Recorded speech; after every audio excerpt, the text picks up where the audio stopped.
Welcome, Brooke, to the Bookum Founders Talk today. We are going to be talking about your book, Steeped. I would love for you just to have a moment just to introduce yourself to the Bookum audience and our listeners. I am Brook Eddy, the founder and CEO of Bhakti Chai and the author of Steeped, Adventures of a Tea Entrepreneur. Very nice. Can we start with your childhood? I would love just to know, when did you first fall in love with chai, Indian culture, traveling? What were some of those moments that really shaped your life? So childhood, I would say what more shaped my life is around being an orphan in a way and not knowing my parents. So I was raised by my grandparents, and that really shaped me, I think, to be a searcher. Kind of early on gave me that entrepreneur push to just want to try things, change things, do things, get out of the house, get out of town, that kind of desire to travel. And I followed a pretty traditional path after high school in terms of going to college. Then I went directly to grad school to study social policy and social work and just social structures of how to change the world, this kind of idealistic path. And then after that, did the traditional jobs and apartments and moving, and nothing was really feeling like it was what I was supposed to do in terms of purpose. And so that's what really shifted for me when I listened to this NPR story about this group of people in India called Swadhyay, and they practice their devotion through volunteerism. So I decided to go to India and interview them and figure out if that was something to lead me to my purpose, that maybe it was something I wanted to write about them or learn that practice and bring it back to the States. So that was about 20 years ago. And while I was there, I went into people's homes and I tried their homemade tea while I interviewed them. And I was there for almost 3 months. So I tried a lot of different tea. And as I write about in the book, I wasn't thinking anything about being a tea entrepreneur or even an entrepreneur. That really didn't happen until about 2 years later, when I started making my own tea at home and realized that most of the chai products on the market were just full of sugar. They were syrups, they were powders, they were made with chai flavorings. They weren't really real spices or real tea. And so I just started making it on my stove, and people loved it. So I decided to start a small little business, thought it was, kind of a side thing. And then it just kept growing. So that was really what led me to this tea entrepreneur world. Yeah, and I find that so interesting too. Just I love chai, and I just have been learning and trying to taste new chais and all that. So it's been interesting just to see how how cultures do them differently versus even in America. I know that we tend to even have more sugary chai. So I like that you all's chai has a nice balance of really strong spice to it, and then also has that nice flavor. So you've had Bhakti before? Oh, I use it at the house all the time. Oh, yeah. Good. Oh, good. Because I love chai, so I found it. I think I found you all a while back, and then I just haven't changed brands too much. So. Oh, good. I appreciate it. Well, thanks for being consistent with us. Of course. And I'm from Colorado, so it only makes sense to support as well. Let's talk a little bit more about the entrepreneurship journey too. Like, how did you get your first customers and investors? How that go for you? So, I went to one cafe and brought a sample, and this was, I brought a sample in a mason jar. So I had no label, no name yet, no ingredients, just was like, hey, do you want to try my homemade chai and carry it?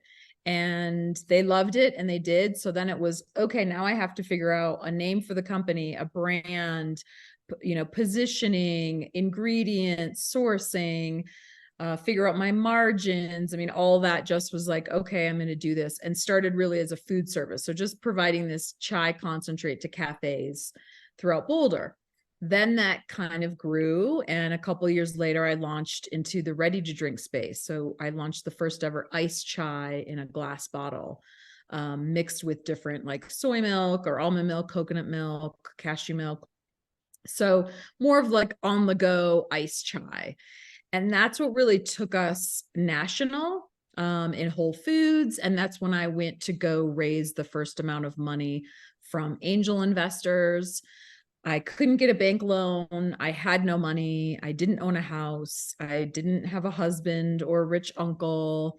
A bank laughed me out of the door because I had no assets. So I had to go and find people who were angel investors. And I was able to find some people locally here in Colorado. And because I was in Boulder, which is kind of the Silicon Valley of natural foods, I was able to find some people who took a risk on me and who were early angel investors, which helped me to buy more bottles and eventually develop a brewery to be able to make these iced ready to drinks to provide for Whole Foods.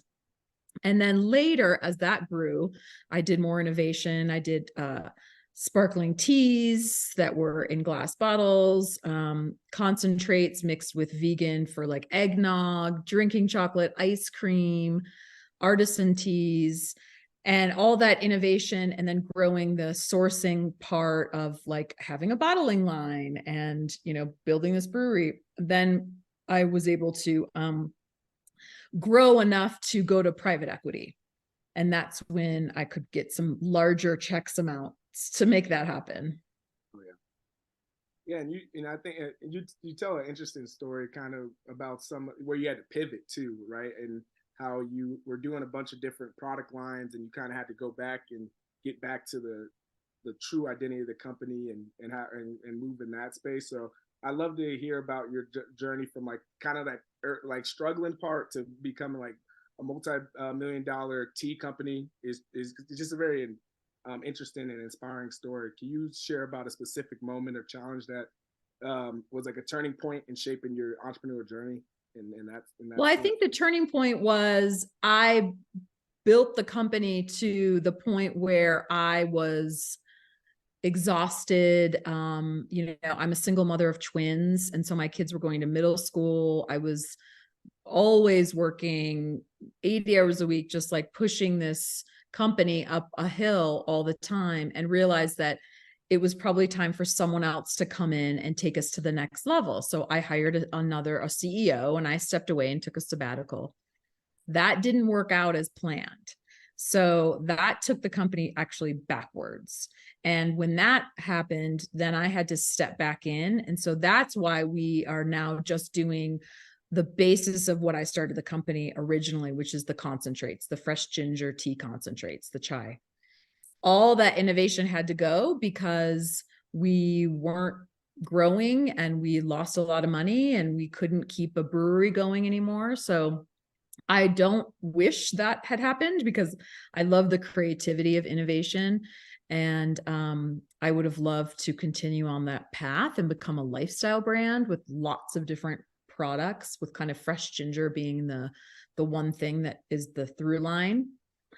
But that's just not how it worked out. And there, you know, I talk a little bit about, you know, how I had some medical issues. I, you know, struggled with depression. I had all the stress of trying to take care of 2 kids by myself, the financial stress, the medical issues, then just the issues of like the FDA showing up unannounced and employees making mistakes that cost me hundreds of thousands of dollars. And like when those kind of mistakes happen, it's crushing. And so we're now to a place where we're stable, we're profitable, we're much smaller than I wish we were, but that's just where we are. But I have a better balance now. We have a smaller team with just 2 SKUs.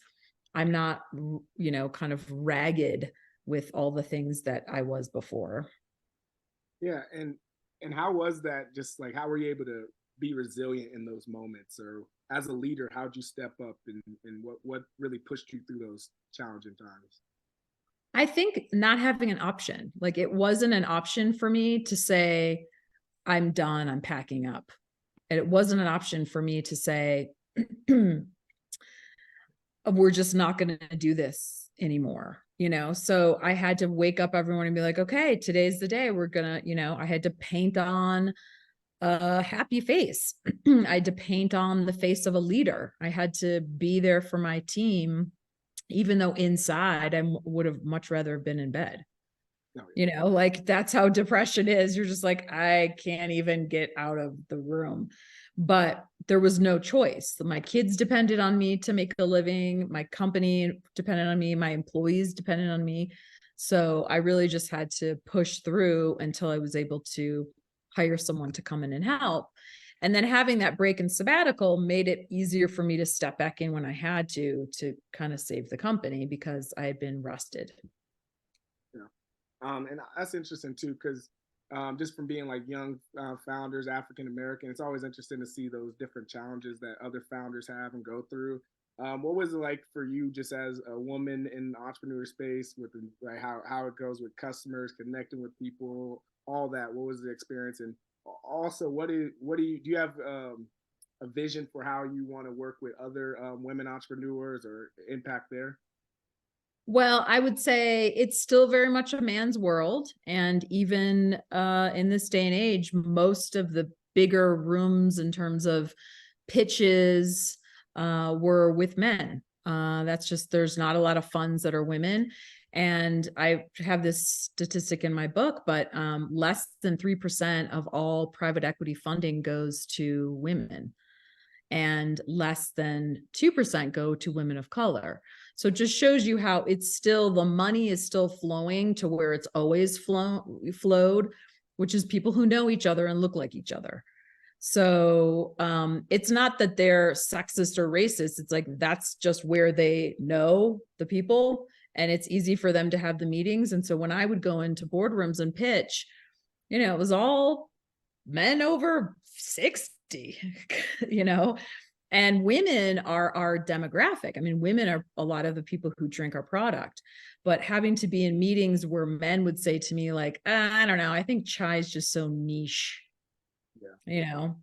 And it was like, well, it's not niche to the entire country of India. It's not niche to Starbucks. You know, we had one of the first matcha drinks. We had a mango matcha sparkling tea out 6 years ago, and no one knew what matcha was. And it was amazing. And it, you know, and now Starbucks is like, all the kids drink matcha every day.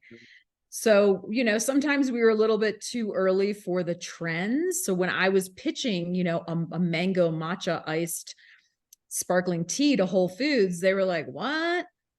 Now they're eating up everything. So, you know, you just have to go with what you have. And luckily I was able to find some funding. Molson Coors was a small investor and 2 other private equity. So I did, you know, I did push and find that.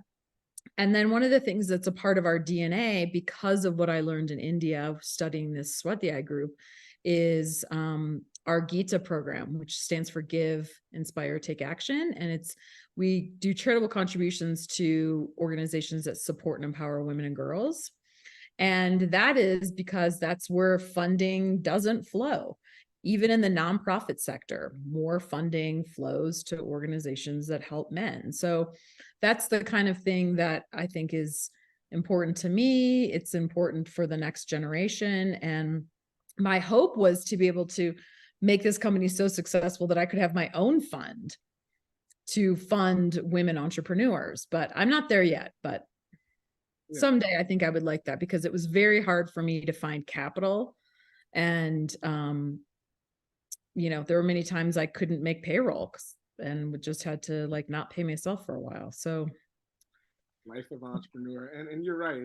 A lot of it does come down to relationships, who you know, how to the networking. So I definitely understand what you're saying. And then as far as what I really appreciate about your company is how you kind of infuse philanthropy into the company as well. So I'd love just to know like how you're able to do that, and what advice do you have for aspiring entrepreneurs that want to build like social conscious businesses within profit-based companies as well. Well, you know, because we're a food product, the big part of it is also sustainability. Yeah. So, you know, from the very beginning, it was like, I'm not going to build a tea company on the backs of women who pick tea leaves, because that's who picks tea leaves by hand in other countries. So it's like, we have to make sure we're buying fair trade tea, organic tea, fair trade ingredients, organic ingredients. You know, we became one of the first certified B corporations in Colorado to really show that we're a benefit corporation. So that's what I recommend to anyone starting out that, you know, whatever space you're in, you can become a benefit corporation. You become a B Corp, which just means you go through a rigorous kind of certification to show that you're thinking about stakeholders other than financial. You're thinking about your local community, the environment, you're thinking about employees, you're thinking about paternity leave, you know, things that you might not think about right now as you're starting. You're like, paternity leave. But if you grow something over the next 5 years, you might have a lot of people leaving on maternity leave.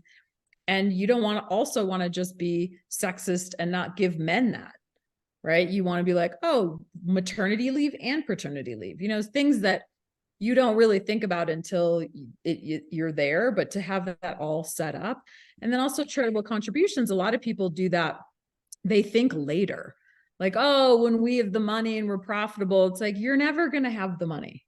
There's always going to be things to spend. So early on, it doesn't matter if it's like the ACLU $50 a month, like whatever. It's just start that practice early. It's, you know, tithing. It's like offering in church. It's like giving that however it is, and it can grow as you grow. It doesn't have to be, you know, this big operating expense at the beginning. Yeah, I love that. And even your book is a form of philanthropy and giving back to people that just have gone through so many different journeys of whether starting a company or going through just hard times. I would love to hear about your writing process, how long from start to finish did the book take, and just like what do you kind of hope to get out of the book for people that read it? Well, I wrote some of the pieces when I was in India. So it was really going back through my old journals and piecing together what kind of story I wanted to tell. I wrote and rewrote and cut and put together the book probably 3 or 4 times.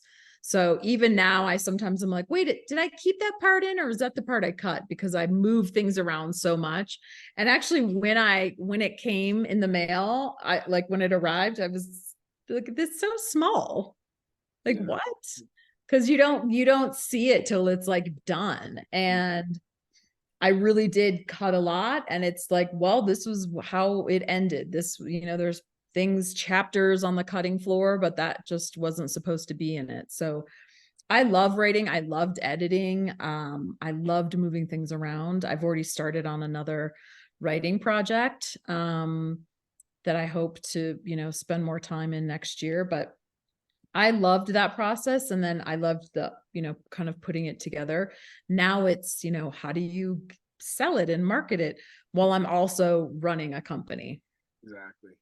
And that's what, again, what we're looking to do is just help entrepreneurs that are either writing books or writers figure out a way, because there's a market for every book, right? And it's just figuring out who are the customers, who are the readers that would love and be impacted by this. That's why as we continue to grow, we'll be able to help authors in different ways on our platform when it comes to marketing or connecting with audiences. So I'm glad that you brought that up. As far as just, I guess one last thing is like, uh, what are the subtle, like unobvious reasons that have made you successful in business and life, or in general, wherever you want to take it? Tenacity and grit, and, you know, growing up without like this sense of family. So always kind of searching for family, you know, kind of feeling like an orphan, feeling like I'm alone in this world. So I'm going to have to make this happen, which I really like now. You know, I like that I don't have to depend on a man or a husband, or, you know, it's like that I'm out here doing it on my own, and I will just keep pushing, pushing, pushing. You know, even getting the book out, that was a big push. That's a lot of time, a lot of energy.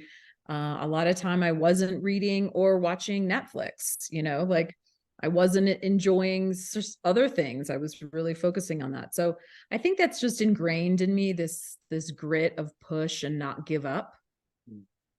And you have family now, like kids or anything? Yeah. So I have twins that are now 20 years old. Yeah, that's what I was going to ask. I was going to say, how'd you balance entrepreneurship, parenting in those early days? No such thing as balance.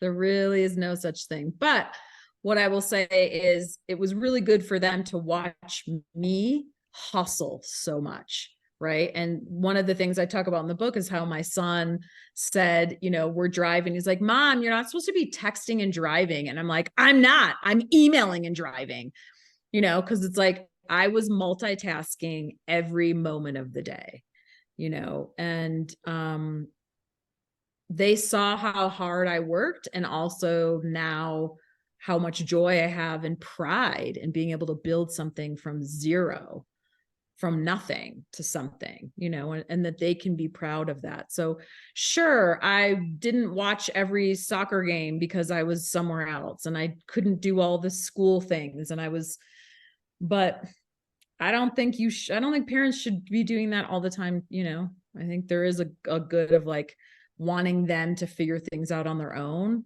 and not being there for them. Yeah. And then I would love for you just to maybe, what are some places, I've never been to India. I'd love to just know some places that have had impacts from you there, specifically some cities that you loved or places that you loved. And well, I go every year, other than in COVID.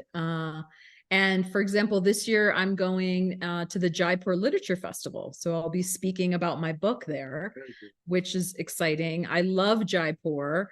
In Rajasthan, I would say Jaipur and Pushkar are some of my favorite cities up in Rajasthan in the north. I love Mumbai. I mean, every time I go, I want to just swing through Mumbai.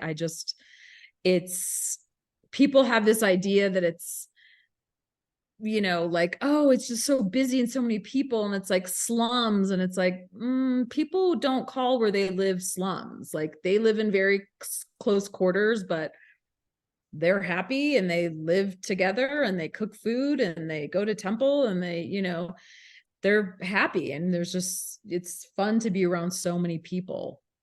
And Mumbai's beautiful also, like with long stretches of beaches. It kind of feels like Southern California a little bit. Goa, I also love because it's beach vibe and I rent a moped and I just get around like everyone else in a moped. And, so I'll probably be doing that. And then I went to Pondicherry for the first time last year. And I really enjoyed that because it has kind of a French influence. And it's on the other side. So I love India. It's like my mother tongue. So my motherland somehow in another life. And I love doing all the research, part of the book was understanding, how did chai happen and where did that come from? And I love to be able to say to the, cultural appropriation people, like that there really is no such thing, that really tea came from China, seeds stolen from China, and no one owns the tea. It just happened to be China who started to cultivate that thousands of years ago. But it's been less than 100 years that Indians have been drinking tea. They were drinking juice and water until the 1940s. So, I think now that we're in this global time, it's nice to see that like Indians then moved to Africa and they brought some of their spices. Africans moved to the area around where sugar, around Haiti and around Cuba, and brought some of their spices. And it's like the movement of people and spices and religion, I thought was very interesting. And so I really kind of talked about that in my book a little bit.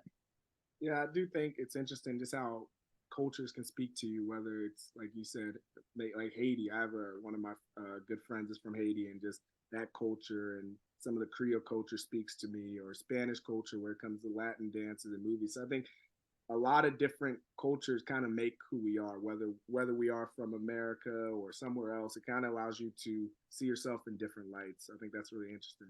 I would love, as we kind of start to wrap up, I'd love to just know, what do you consider is like the best style of chai? Like, how do you prepare your chai, or where do you go? Do you go just straight concentrate? How do you make your chai?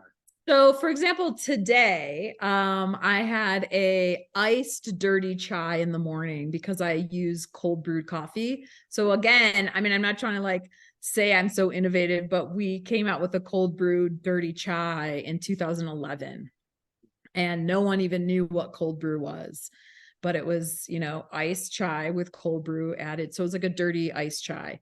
So I had one of those this morning, but then when it's the afternoon or when it's cold, I like steaming it with oat milk. So I just use original Bhakti concentrate with half oat milk, steam it up, and then I do a dash of cardamom.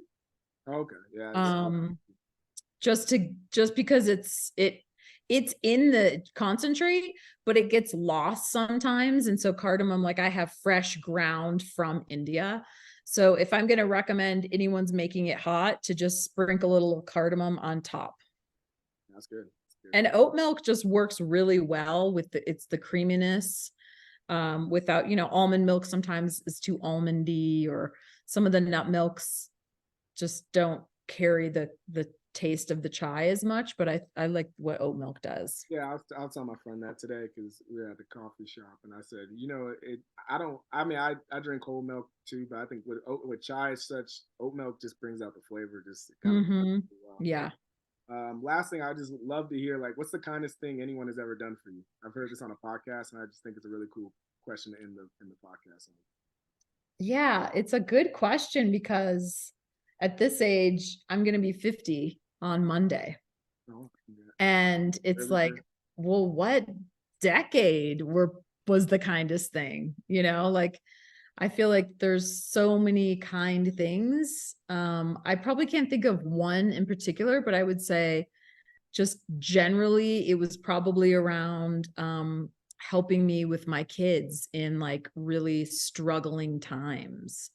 So a friend, a sister, you know, not biological sister, but friend, kind of sister, colleague, someone who just saw I needed help and was like, I'll pick up the kids for you, or I'll take them here, or, you know, that kind of thing, which happened a lot. So I think just overall, those are the things that when people see you're like about to crack in crying, you're so overwhelmed, and they're just like, I got you. I'll help you. Well, thank you, Brooke, so much. Again, we are talking with the author and entrepreneur Brook Eddy on her book Steeped. You can get it around the world, right? You can get it from Amazon all the way to we are in Colorado, Tattered Cover. So any book where books are sold, I would highly recommend you get it. Thank you, Brooke, so much for stopping on the podcast today, and we really do appreciate you. Yeah, thank you. I appreciate you and all that you're doing.